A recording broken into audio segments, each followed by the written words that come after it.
So the question here is, which of the following is not an essential amino acid?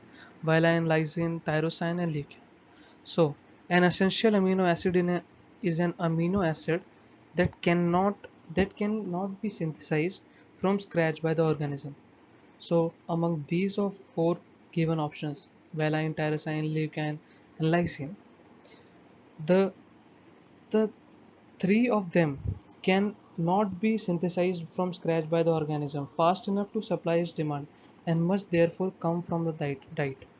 There are 21 amino acids that come to life forms, these kind of essential amino acid, and among those valine, lysine, and leucine come under these portion, and tyrosine does not come under essential amino acid.